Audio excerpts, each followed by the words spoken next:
The amount which I lost was 25,000. Now you are the prime suspect. You can't disclose anything. If you disclose, we'll send police and all to your house. They didn't allow me to go outside. They told me to be in a room alone. Almost after 4 hours of on being video call, they told me, put your money in our account. I was scared. I told, okay, you want money? No, I'll transfer my money. They have deleted the whole thing.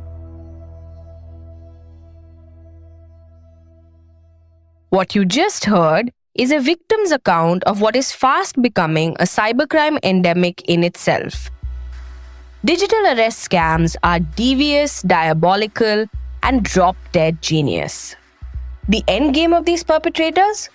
Holding victims in their grip, sometimes for several hours, sometimes even for several days, sleepless, trapped, isolated, and until their bank accounts are completely drained.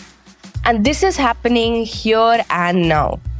And also, mind you, to people who might think they should know better. Things are so bad that even the Prime Minister had to address this menace. Digital arrest जैसी कोई व्यवस्था कानून में नहीं है। ये सिर्फ fraud है, फरेब है, झूठ है, बदमाशों का गिरोह है। और जो लोग ऐसा कर रहे हैं वो समाज के दुश्मन है। And yet, one call from these scammers regarding some parcel from overseas that contains drugs, an Aadhaar card that's been misused, a phone number linked to some illegal activity, or even a family member caught committing a crime is enough to send all logical thinking out the window. Add to this the authenticity of it all. I mean, these guys get on a video call with you and go to the extent of appearing to be in what looks like a police station, a tax office, or a federal investigation agency. They even wear official-looking uniforms and display IDs to appear legitimate. Scary? You bet. And now with AI, deepfake videos and false arrest warrants are only adding to the chaos. But what is the modus operandi of these criminals? Why are people falling prey to digital arrest scams? Are our systems ready to deal with the burden that comes with such scams? Who needs to be held accountable? What can victims do? How will AI tools only complicate things further? We try and answer all of these questions in this special two-part deep dive. Listen in as I speak to a victim of a digital arrest scam, as well as a former top cop and cybercrime specialist to understand this menace. It's Thursday, November 7th. I'm your host, Diya Rekhi, and you are listening to Devious Genius, the digital arrest scam, only on the morning brief from the Economic Times.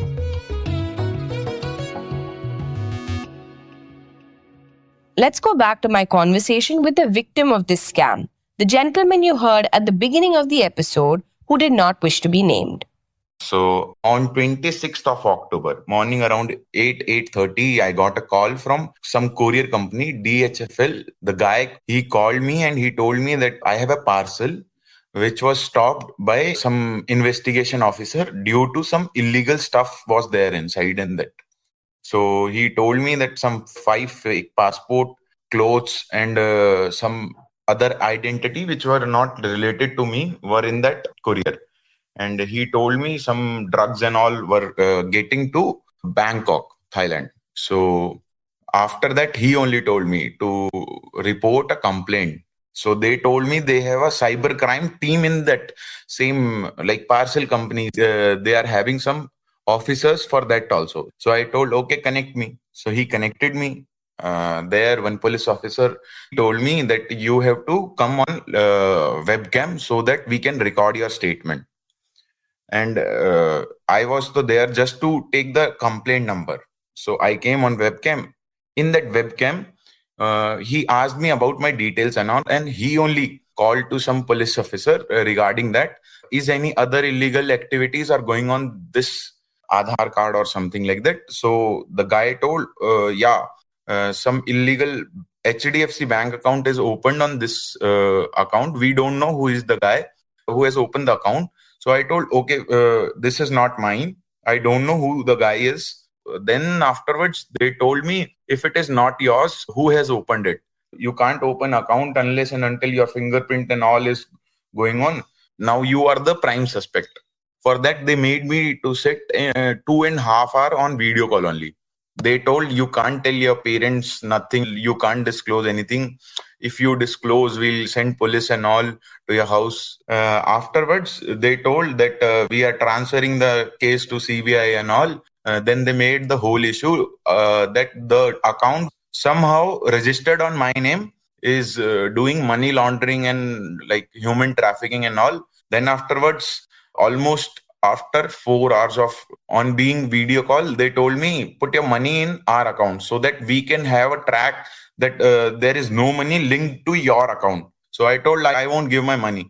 Then they forced me that we'll send a force, we'll take you in custody, then we'll see. So like that, they started pressurizing me. I was scared. I told, okay, you want money? No, I'll transfer my money.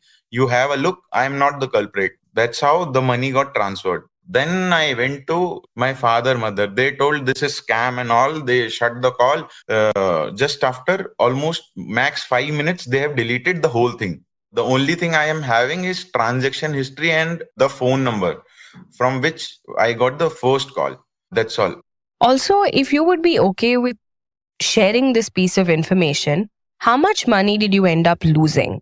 I mean, did you transfer the entire amount to them, or did they sort of get into your account and siphon it off? How did this work? No, no. The thing was, first they told me to transfer the whole amount. My account was holding approx more than 29,000, some 500 or that. So they told me to transfer 29,000 in their first bank account. And the point to be noted that they'll tell you that RBI is now assigning you a bank account in which you have to transfer.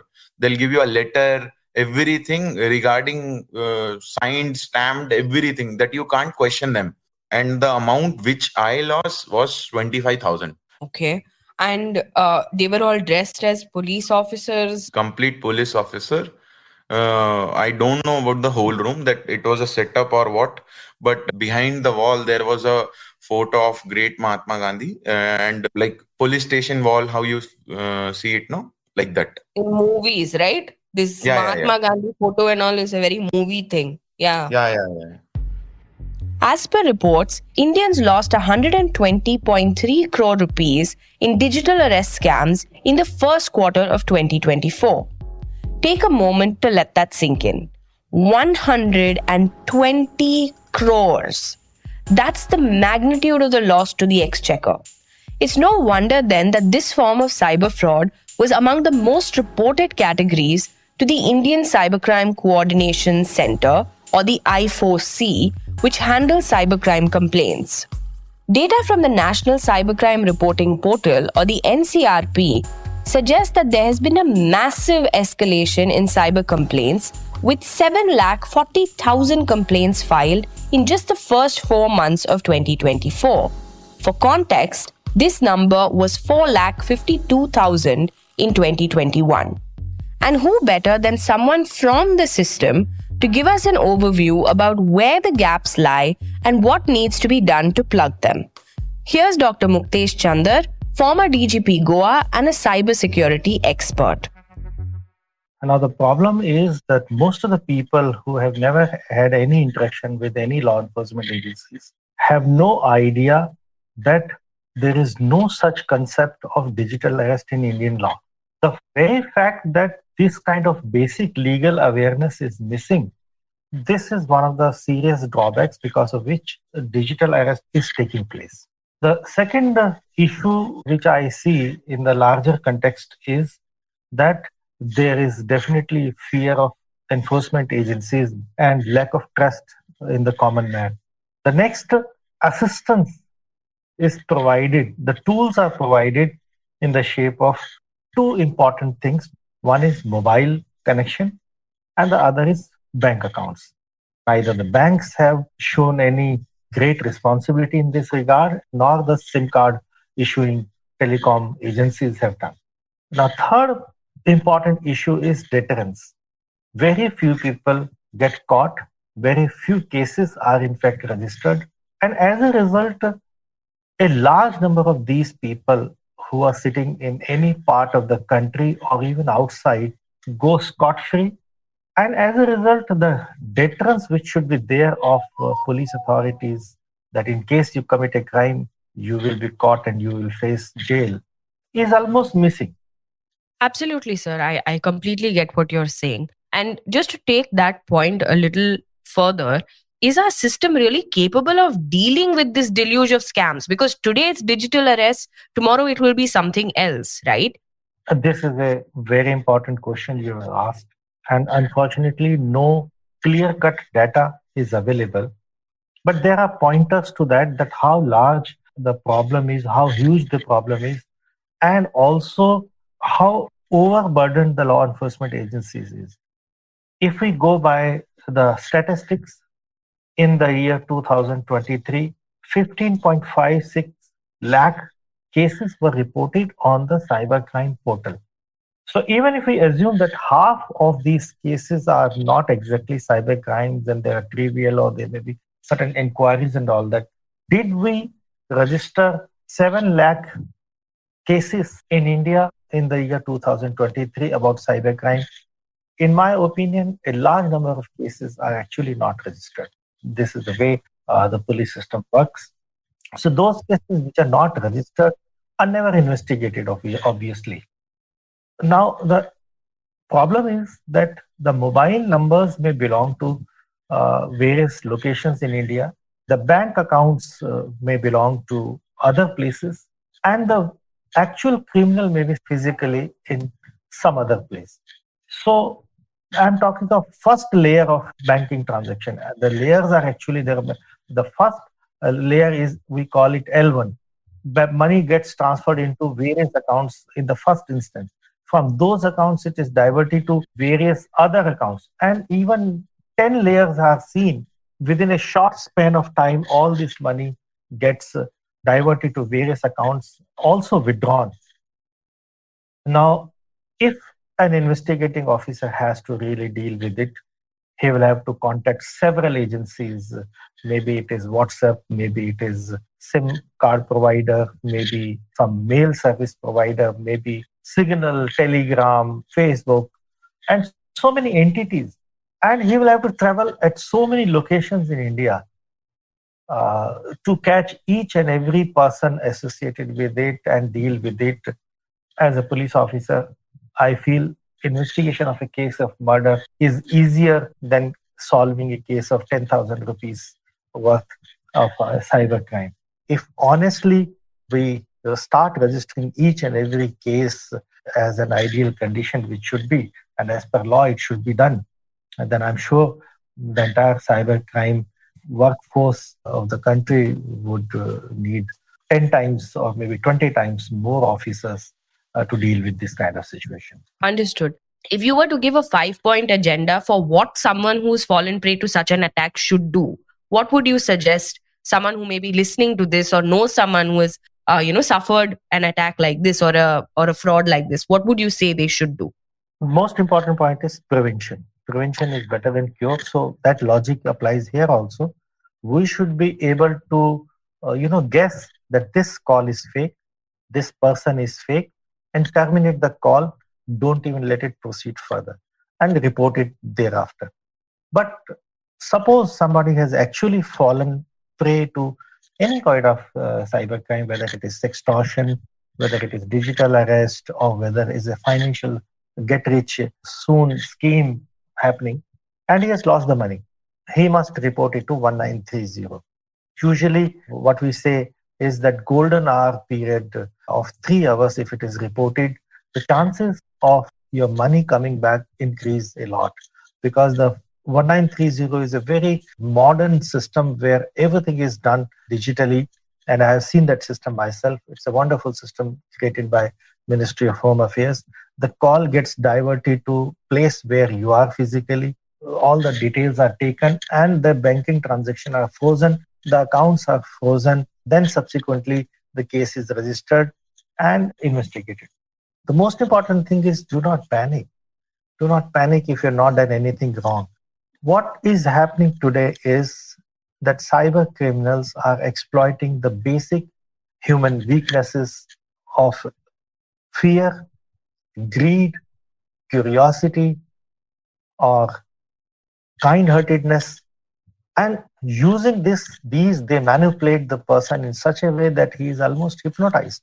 In many of these digital arrests, the calls are coming from +92 number. Now, +92 is a Pakistani number. So why should that call come from Pakistan number? And we believe that some Bombay police officer is speaking. So basic precautions, if we take, 80% to 90% of these frauds are possible to be prevented at the beginning itself. Definitely. And as we look to the future, sir, AI is very much a part of our lives today. How do you see AI making things worse for regular citizens and victims of such crimes and being a boon for criminals in a sense? So, how do you see that going forward?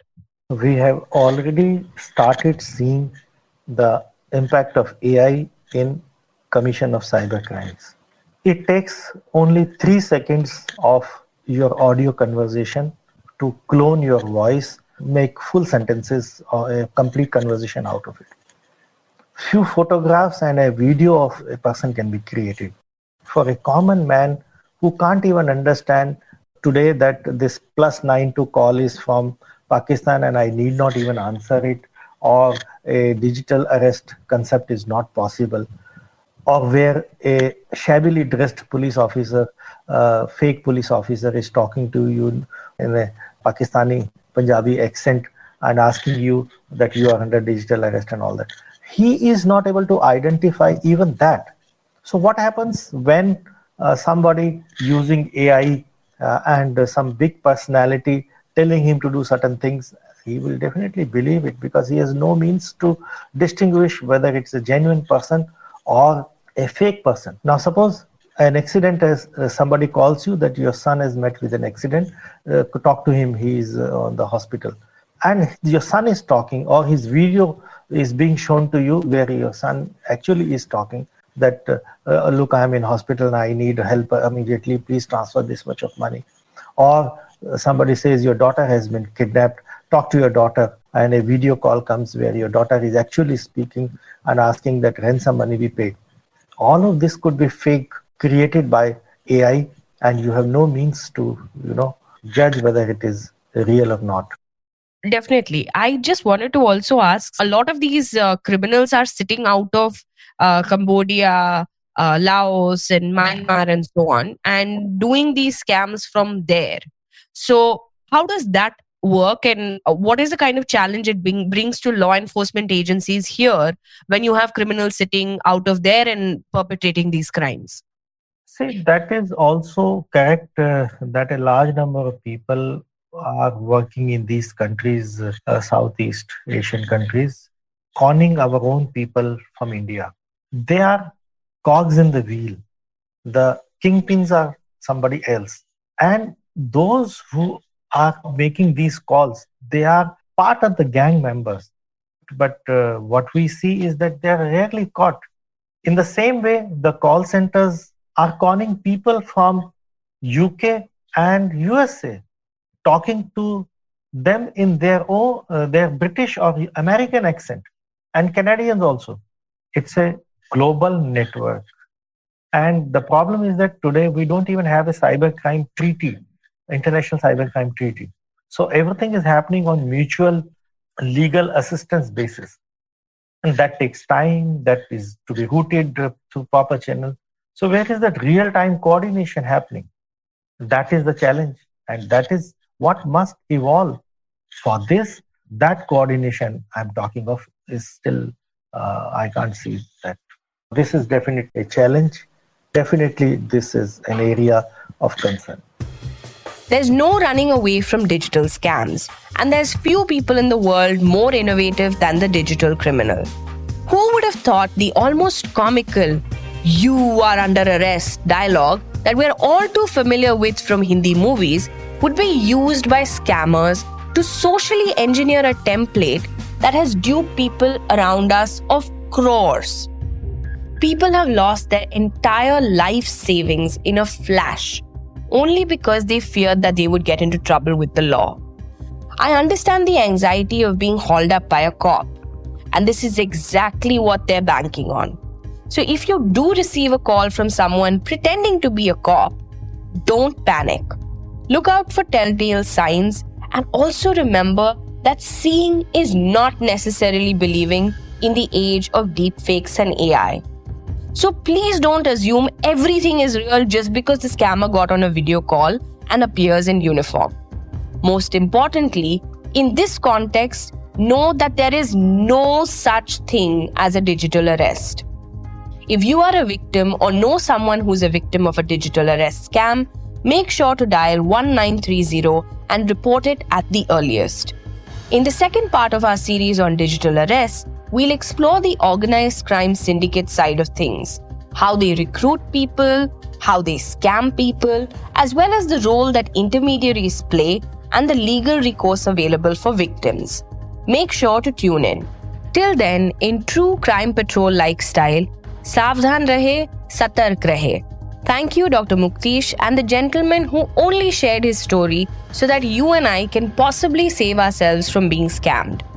It's Thursday, November 7th. I'm your host, Diya Rekhi, and you were listening to Part 1 of Devious Genius, the Digital Arrest Scam, only on the Morning Brief from the Economic Times. This episode was produced by Surohini Jain, sound editor Indraneel Bhattacharjee, executive producers Anirban Chaudhary and Arijit Burman. The Morning Brief drops every Tuesday, Thursday and Friday. Do tune in to ET Play for all audio content, including the Morning Brief. You can listen to our podcast on all major podcast streaming platforms. Thank you for listening and have a great day ahead. All external sound clips used in this episode belong to their respective owners. Credits are mentioned in the description.